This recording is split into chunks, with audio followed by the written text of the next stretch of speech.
Dagsa ang mga nagpapabakuna kontra rabies sa San Lazaro Hospital sa Maynila. Saan pa kaya pwedeng magpaturok ng libre para iwas siksikan? Alamin sa pagtutok ni Rafi Tima. Ganito kahaba ang pila ng mga gusto magpaturok ng anti-rabies vaccine sa San Lazaro Hospital ngayong araw. Nasa kalye na ang marami at halos umabot pa sa gate ng ospital. Si Mary Jane, hindi na na-accommodate kahapon kaya tsinagang pumila ngayong araw. Kahapon nandito po ako, kaso nga lang po, kanina po namatay yung pusa kaya bumalik ako agad. Si Aling Amelia naman, hindi na raw nagdalawang isip na magtungo dito sa San Lazaro matapos makagat ng pusang gala.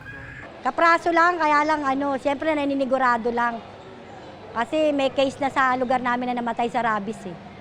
Ang tinutukoy ni Aling Amelia, ang kaso ng 13 taong gulang na bata mula sa Tondo, Maynila na hindi agad sinabing nakagat siya ng aso at nasawi matapos ang 2 buwan. Mula nga nang lumabas sa GMA Integrated News ang balitang ito, ayon sa San Lazaro, dumami na ang nagpapagamot sa kanila.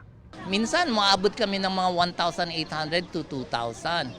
And the distribution of these cases, makikita natin na 51% galing Metro Manila, 18% yung Caloocan, 15% Quezon City. Marami raw talagang nakakagat ng mga alagang aso at pusa tuwing summer. At dahil kilala ang San Lazaro Hospital bilang isang animal bite center, dito dumadagsa ang mga pasyente kahit dapat bawat LGU may budget para sa anti-rabies vaccine. During summer po, kung naiinitan yung tao, pag konting touch mo lang ng aso, minsan nangangagat, they become very aggressive. Actually, ang budget po namin nauubusan. Sometimes ang plano namin by dumating ng June, ubus na po yung mga anti-rabies vaccine namin pero bumibili po uli kami. Paalala ng ospital maging responsableng pet owner. Si Micaela, alaga niya mismo ang kumagat sa kanya. Payo niya, tiyaking komportable ang inyong mga alaga ngayong mainit ang panahon. Siguro naiirita, mainit. Ganun po. Mga aso kasi mairitable ang ngayon, panahon ko kasi ngayon. May mga ibang ospital namang pwedeng puntahan na may libreng pagpapaturok din ng anti-rabies vaccine. May animal bite center sa RITM sa Muntinlupa at Amang Rodriguez Hospital sa Marikina.